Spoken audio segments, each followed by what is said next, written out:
giving all honor, glory, and praises to Yahweh, Ba'ashem, Yahweh Shai, Ba'ashem, Rekah Kodash, and double honor to the man, the great millstone that's out on the highway and byway, pushing the truth day in and day out, rain, sleet, and snow, pushing this truth through the spirit of Yahweh, Ba'ashem, Yahweh Shai, also pushing the truth over the worldwide internet, reaching the elect to put them out of a two-thirds state of mind so that we can be beamed up into a charity of salvation in the kingdom and live with King David and the Supreme King Almighty Yahweh Shah, which he has the title of command, authority, and rulership of heaven and earth. Those titles was given him by his father Yahweh.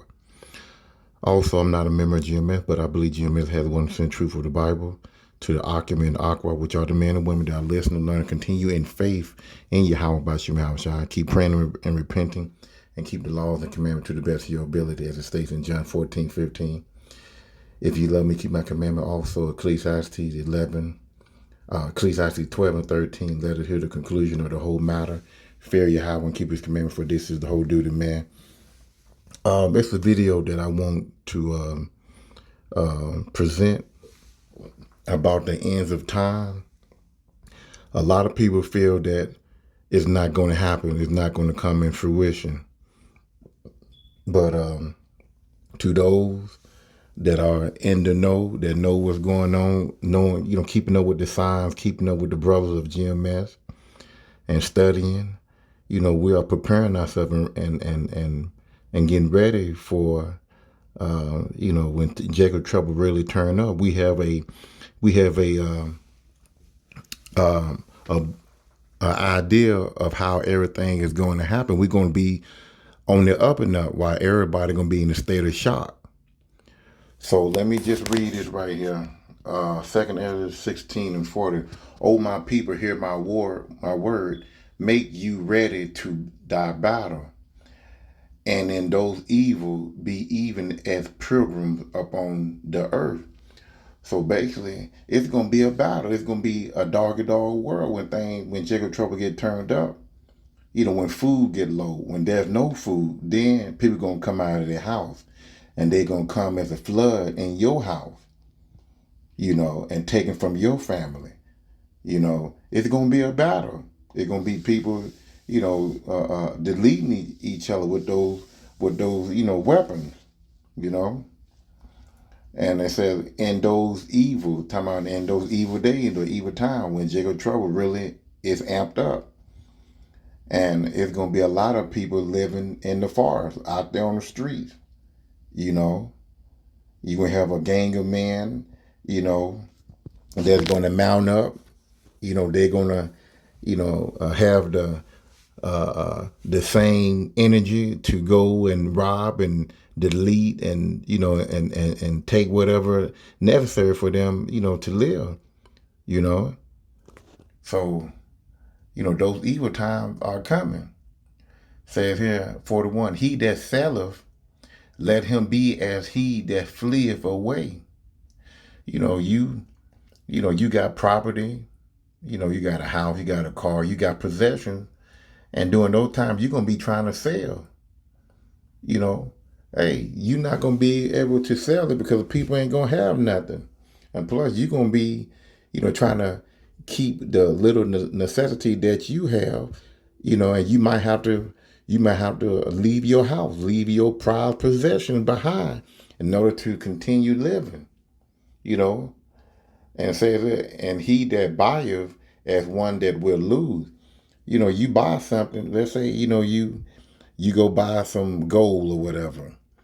And, this gold is going to help you get certain things, whatever. Once they see that you got that gold or got something that's going to benefit you and your family to get food, water, shelter, clothing, or whatever, it's going to be taken away from you. You ain't going to be able to keep it because it's going to be it's going to be a hit on you. You got to let that go. 42, he that occupies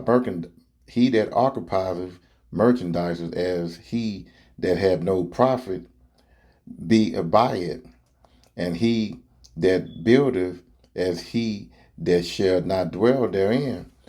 So whatever you occupy, merchandise or whatever, you're not gonna, like for instance, if you got a tractor, or or you got a lawn service or whatever, you're not going to be able to profit from that during those times. Says that he that buildeth as he that shall not dwell therein. You build a house, you know, you add on a garage or another bedroom, whatever, during that time, you're not going to be able to dwell in there. You're going to be running for your life. Because, like I said, when people lose it out on food and water, and they see that there's some people staying in there and they still, you know, living from day to day, they not out looking for, water and food and stuff like that. They come and they know you got something in there. Verse 43, he that soweth as if he should not reap. So, you gardening or whatever, you're not going to be able to reap that crop. You're going to be on the road. You're going to be moving around from spot to spot. So also he that planteth the vineyard as he that shall not gather grapes. So, during the time of your harvest, you're not going to be able to get that, because like I said again, you're going to be on the move. Somebody else is going to harvest that grape. They're going to come up on that vine of grape that you that you planted for you and your family. Somebody else is going to pick that up. And hopefully it be the man of the elect, because the man of the elect is going to make it through all the famine and pestilence and the sword. The good Lord is going to have those particular food that people leave behind is going to go to those men. And Yahweh Ratazah, I'm one of those men, just like you brothers that are listening. 43, they that marry as they that shall get no children. During the time, people ain't going to be thinking about, having a white house and a white picket fence and a dog and children during that time. Like I said, it's going to be a dog-eat-dog world. Every man basically for themselves. You're going to have some families they're going to stick together and try to fight through all this here. But when shit hit the fan, you never know. The woman, she's a weaker vessel. And it's also said that the man is going to be like a woman in travail. Like a woman having a baby, she's screaming, she hollering, she's going through pain. You can have some men, they're going to go through that too. And they might decide to go ahead and bounce on their wife. Like I said, it's going to be a dog-eat-dog world. When Jacob trouble turned up, when Esau had enough, and he gonna use his military, he gonna stop food from going to these stores, shut off the water, come and your house and raid your house and take your woman and children and delete them or do whatever. Hey, time's gonna be tough.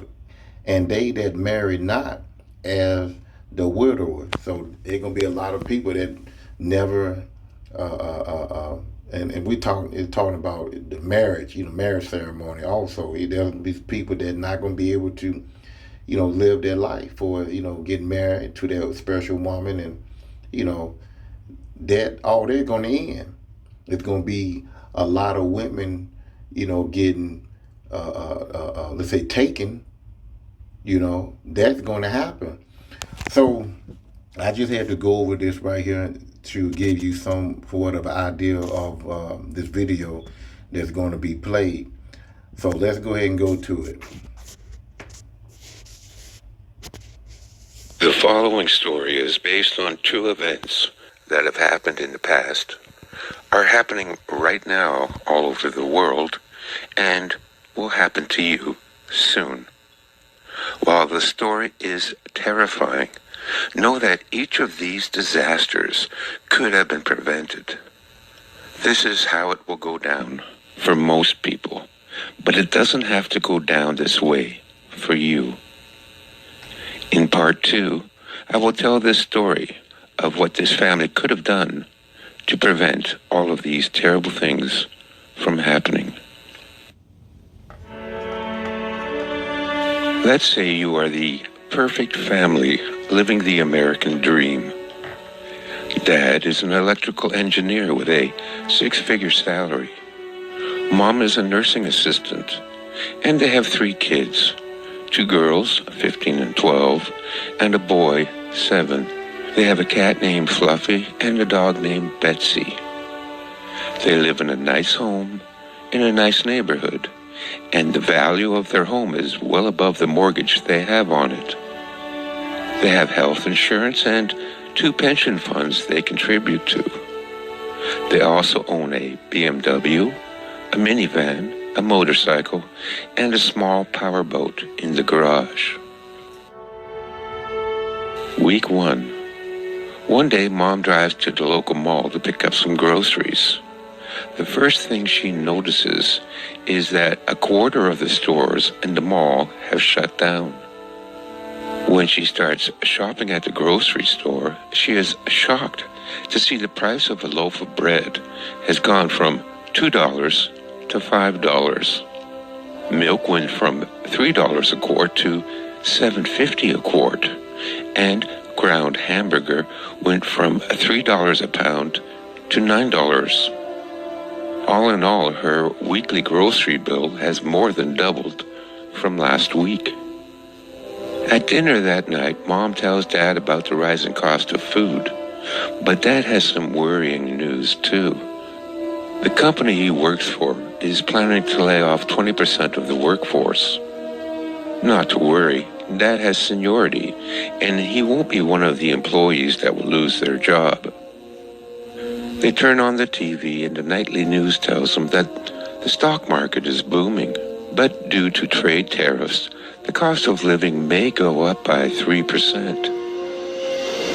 The next day, Dad gets the utility bill, and his jaw drops when he sees the monthly electrical bill has gone from $300 a month to $1,200. On the way to work, he stops at the gas station to fill up and is again shocked to see the cost of a gallon of gas has gone from $5 per gallon to $15 per gallon. It costs $400 just to fill up the tank. That night, Dad does a budget and realizes that their monthly expenses now exceed their income. They need to tighten the belt, and so the first thing to go is the eldest daughter's music lessons, then middle daughter's dance lessons, and also Junior's karate lessons. Dad cancels his membership at the tennis club, and Mom cancels her membership at the Pilates studio. Also, no eating lunch at the cafe, and no more coffees from Starbucks. To save on the electric and gas bills, they need to keep most of the lights turned off and the heat turned down. Everyone will need to wear a sweater in the house. Also, Mom and Dad will have to carpool to save on gas. Dad will drop Mom off at work and pick her up after he gets off work. The next day, Dad learns that the company plans to lay off another 30% of the workforce. Everyone at the office is tense and nervous. Dad still has seniority, but just to be on the safe side, he starts to send out his resume. What Dad doesn't know is that there are 50,000 other electrical engineers also sending out their resumes, and most would work for a lot less money than Dad is currently earning. Week 2. The next week, Mom goes to buy the groceries, but discovers that the mall is closed. She drives through town looking for a grocery store that's still in business, passing storefront after storefront that have been closed down, with plywood over the windows and for lease signs everywhere. She finally finds a store still open and goes inside. Half the shelves are empty, and bread now goes for $25 per loaf and milk at $50 a quart. Mom can barely afford a quarter pound of ground hamburger and a half a dozen packs of instant noodles. Mom also buys a couple of cans of cat food, figuring if she mixes it in with the noodles, no one will notice. At least it will be enough to feed the family for a few days. When she exits the store, she is confronted by dozens of women and children begging for food. Mom rushes past the beggars with her small supply of groceries and notices groups of men lurking in the parking lot. Mom ducks down between the cars and carefully makes her way back to her car. gets in and speeds away with men running down the road after her. That night, there is a banging on the front door. It's their neighbor Bob from 3 doors down. He's begging for food. He tells them he's been let off and his family hasn't eaten in 3 days. He's wild-eyed and desperate. Mom scoops a bowl full of noodles and cat food into a baggie and gives it to him. "That's all we can spare, I'm sorry," she says. Later that night, they hear a gunshot. Bob has committed suicide. Dad decides they need to sell the motorcycle, the boat, and the extra car. But everyone is selling, and no one has money to buy. He sells the $15,000 motorcycle for $200. The car fetches $250, and no one wants the boat. Not enough money to even buy a week's worth of food. The only thing that still has some value is gold and silver. They go through Mom's jewelry case to find anything with gold or silver in it. Mom hands Dad her engagement and wedding rings. Dad decides they also need to cash in their retirement plans. The jewelry and retirement funds should last them 2 months. Week 3. That Monday, Mom finds out she has been let go. The hospital where she worked can no longer afford to keep such a large staff on hand. Mom waits in the hospital cafeteria that no longer serves food all day for her husband to come and pick her up. The next day, Dad arrives at work to find his co-workers gathered outside the front doors that had been locked with a sign in the window that simply said, "Out of business." No one was even allowed in to clean out their desks. There will be no severance pay and no pension. That night, Dad calls all his friends, business associates, college alumni, and even high school friends he hadn't seen in 20 years, asking for help finding work. Dad never received even one response from the 300 resumes he'd sent out. But the story is always the same. Everyone is being laid off, and no one is hiring. But one person told Dad if he goes to the closed-down mall and waits in the parking lot, there's a chance he'll be hired as a day laborer, doing construction or yard work. Dad left the house at 4 a.m. to walk the 6 miles to the mall, where he milled about with 80 other men until 10 at night. He did that every day for a week. But no one came around to offer any work, and Dad didn't go back. That night, there was the sound of breaking glass and yelling coming from down the street. The sky in the distance lit up from the fires started in some of the abandoned houses. There were no longer any emergency sirens. The police, ambulance, and fire departments were not responding to 911 calls. The next morning, Dad gets some tools and lumber from the garage and boards up all the ground floor windows. He goes in the attic and retrieves Great-Grandpa's 1911 Colt 45 that he had brought back from the war. There were 6 bullets in the box, and Dad loaded them in the magazine. Mail was no longer being delivered to homes, and Mom had to bicycle 5 miles to the post office once a week to pick up the mail. There was a letter from the township announcing that property taxes had been quadrupled and made retroactive, and that they now owed $9,000 in back taxes. The electric bill had doubled again. Instead of having 2 months' worth of money to pay expenses, they were now 6 months behind. There was nothing left to do but to sell the house. Dad called a real estate agent he met at the Lions Club, but the number was out of service. He called another 10 brokers listed in the yellow pages until he found one that answered the phone. She told Dad that they would no longer represent sellers. Everyone was selling, and no one was buying. She entered his address into the computer and told him the average selling price for homes in his area. It was less than half their modest mortgage. Even if they could find a buyer, they would still owe money.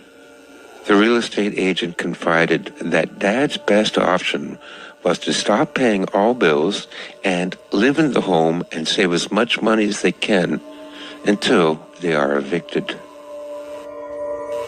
Week 4. The next day, the power was cut. So were the gas and the phones. It was fortunate they had a fireplace in the den, and so they brought down their mattresses and blankets, and everyone slept in the den. Dad would stay up late to feed the fire, so they wouldn't all wake up freezing at 4 in the morning. There was no money to buy pet food for Fluffy and Betsy, and both were looking thin. Although an indoor cat, Mom let Fluffy out in the hopes that her instincts would return and she could hunt for herself. Fluffy never came back. One night, the middle daughter developed a chronic cough. Mom's nursing experience told her she was suffering from respiratory bacterial infection. She needed antibiotics, but they would need to visit a clinic first. Thank God they still had health insurance. Dad siphoned the gas from the boat's tank and hoped it would be enough to drive their daughter to the nearest hospital. The hospital was packed. They had to park a mile away, and when they arrived at emergency, there were 200 people there yelling and screaming at the dozen heavily armed security guards that surrounded the admissions desk. They waited 14 hours to reach reception. They were then told that their health insurance company had increased the deductible to $10,000 and that a doctor's consultation would cost $6,000 cash in advance. No amount of begging and pleading would get their daughter admitted without the upfront payment. When they got home, Mom bundled middle daughter up in blankets and lit the fire to keep her warm. Mom used every home remedy she could think of to treat her daughter, but while the symptoms eased a little, she wasn't getting any better either. The next day, eldest daughter announced she was leaving to work at the seedy strip club outside of town. A girlfriend told her that she could earn $2,000 a week, and if she were to take on a few clients, even more.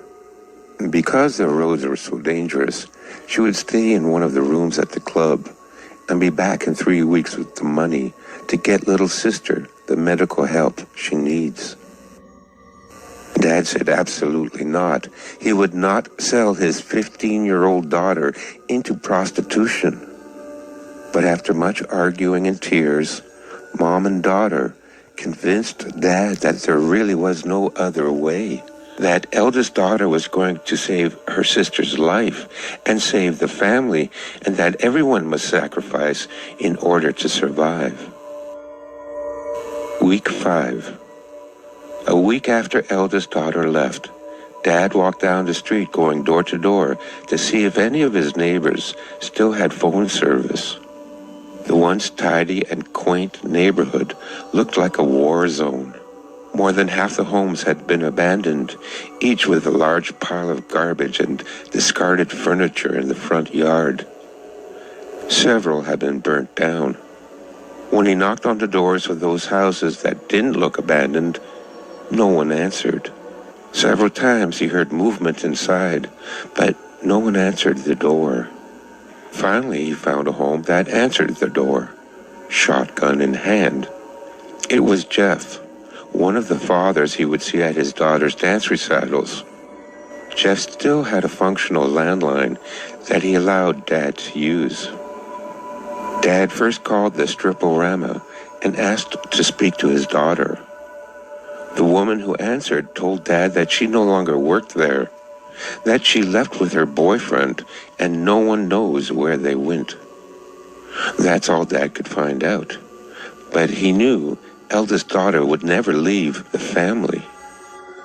A sickening realization sunk in that she was probably trafficked into the sex slave trade. There would be no way to find her. Dad next called his uncle, who had a big house outside of town and whom he hoped would allow him and his family to move in with him. But there was no answer. Finally, Dad called a government information helpline where a recorded message informed callers that until further notice, all government services were suspended, that a homeless area had been designated underneath the highway overpass, and that emergency food supplies will be distributed every Thursday. That night, middle daughter passed away from her illness. The next morning, Dad walked back to the neighbor to again use the phone to call an ambulance, but there was only a recording stating that emergency services had been suspended. Dad called hospitals and funeral homes, but there was no answer. When he arrived home, there was an eviction notice on the front door. Mom was found rocking back and forth with her remaining child held in her arms. She was silent, her face frozen in despair. Dad buried middle daughter in the backyard. Then he loaded the minivan with clothes, blankets, and sleeping bags, some camping supplies, and what little food they had left. Dad picked up Mom and carried her to the van, with the little boy following behind. Dad told Mom that they had to be strong and survive. They still had a young son to take care of, and that eldest daughter will be okay and find her way back to them soon. But Mom said nothing and continued to stare out the window.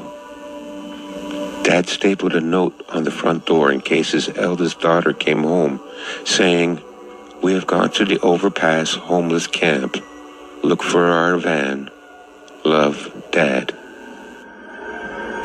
Before they left, Dad found Betsy the dog, dead, curled up on her favorite blanket in the kitchen near her empty food bowl.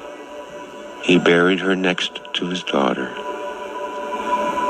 They drove to the designated homeless area where there were hundreds of cars, campers, trucks, and tents under the overpass.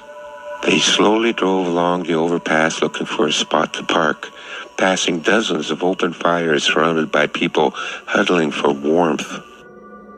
Dad cooked some instant noodles on the propane stove and put on a brave face for Mom and his son, and told them so long as they stick together as a family, everything will be all right. Mom didn't reply and continued to stare into the distance. Dad was also worried for his son, since he had become increasingly afraid and had developed a tremor, and often burst into tears and would cry for hours, and Dad's efforts to comfort him were in vain. Week 6. 3 days later, the emergency food truck arrived, and Dad was disappointed to discover that his ration pack consisted of 3 packs of instant noodles and 3 hot dogs. As he walked back to the van, he could smell barbecued meat coming from several of the campfires. When he went to find out where the meat came from, he was told it was the family dog, or cat, or a pigeon someone had caught. Dad cooked up the noodles and put all 3 hot dogs in the pot, since they hadn't eaten in 2 days. Then he took his Colt 45 and headed into the nearby ravine, determined to shoot a raccoon or a squirrel or maybe a goose. Dad walked through the ravine until dusk without even seeing an animal of any kind. Dad was determined to go out again the next day and find something to kill. When he returned to the van, he discovered that men had come while he was gone and stole his camping equipment and sleeping bags. His son was curled up in a fetal position, hiding under the van. Mom was sitting in the front seat, staring out the window.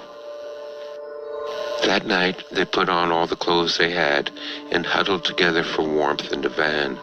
Mom and Dad could not sleep because of the fear, anxiety, and hunger they felt. In the early morning, a gang of armed men came to rob the homeless camp of anything of value. Some of the homeless had firearms, firearms and fired shots to defend themselves. But the gang was heavily armed and sprayed the camp indiscriminately with gunfire, killing dozens of people. A stray bullet pierced the side of the van and went through the young boy and mom, killing both instantly.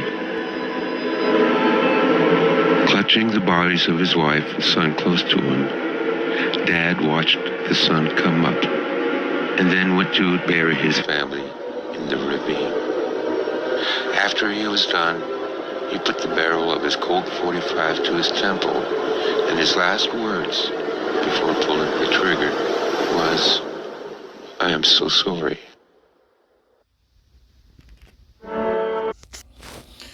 Isaiah 65:13.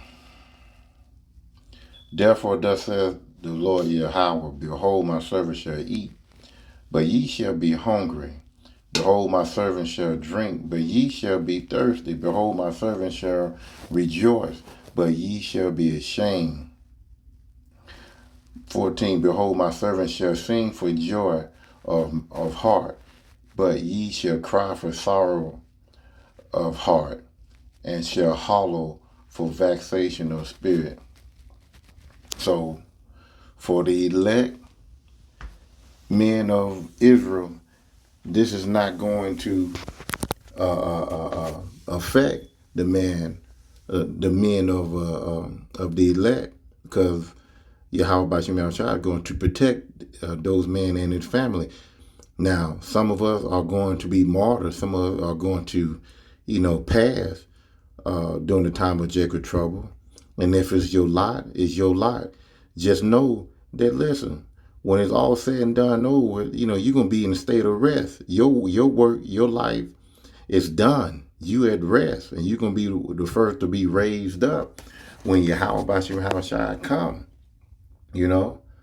But also, there's going to be some men that are going to make it through, and they're going to, they're going to go through, we're all going to go through a little hell, but we're going to, Salakia, Yahweh Ratazah, I'm the, we are the hopeful leg that will make it through, but we're going to go through some mess.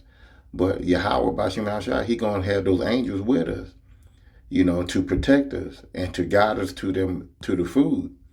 So I'm going to end it right there. Hopefully this was edifying. And the video again, let's go back to it, which is this here, how it will go down, And, this is pretty much how it's going to go down. Well, I'll get back at you at another time. Hopefully this was edifying. Shalom.